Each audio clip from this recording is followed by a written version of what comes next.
les élèves, voici un exercice de géométrie dans l'espace. Il s'agit ici de calculer le volume d'eau qu'on va pouvoir mettre dans une piscine. Alors vous avez la piscine qui est là, qui est représentée en 3 dimensions. Vous avez une partie que je vais montrer ici qui est centrale. Là, c'est un pavé droit, ou on dit aussi un parallélépipède rectangle de longueur 10 mètres, de largeur 5 mètres et de hauteur, vous l'avez sur le côté, 1,2 mètres.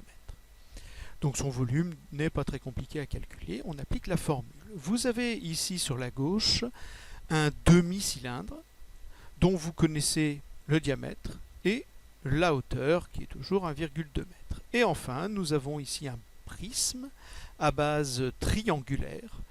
Vous connaissez la hauteur ici de ce triangle. Vous connaissez cette longueur également, vous connaissez cette hauteur, et vous connaissez également cette longueur-là. À vous de voir qu'est-ce qu'il va falloir utiliser pour calculer le volume de ce prisme, puis vous n'aurez plus qu'à ajouter les 3 parties. On se retrouve tout de suite pour la correction. Alors pour commencer, je vais calculer la partie de gauche, donc ce volume que j'appelais volume 1.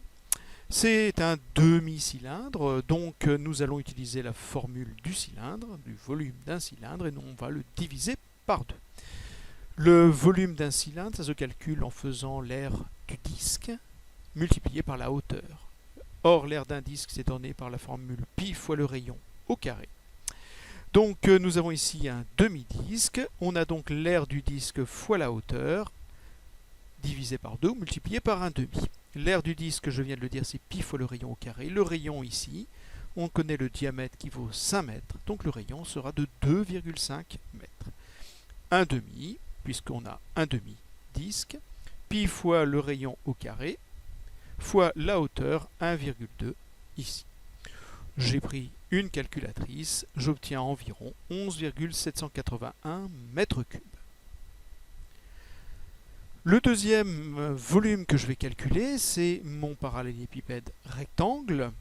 Il a comme longueur 10, hauteur 1,2, largeur 5. Le volume d'un parallélépipède rectangle, c'est longueur fois largeur fois hauteur. Donc 10 fois 5 fois 1,2, ce qui fait 60 mètres cubes. Enfin, il nous reste le triangle ici qui est la base de notre prisme, c'est donc un prisme 3 à base triangulaire. Le volume d'un prisme droit, c'est l'aire de la base multiplié par la hauteur. La base ici étant un triangle, l'aire de la base, c'est la hauteur, une des hauteurs de notre triangle fois le côté correspondant, fois la base correspondante. Ici, la hauteur vaut 3,1, la base correspondante est obligatoirement cette longueur-là, que nous connaissons, qui vaut 5 mètres.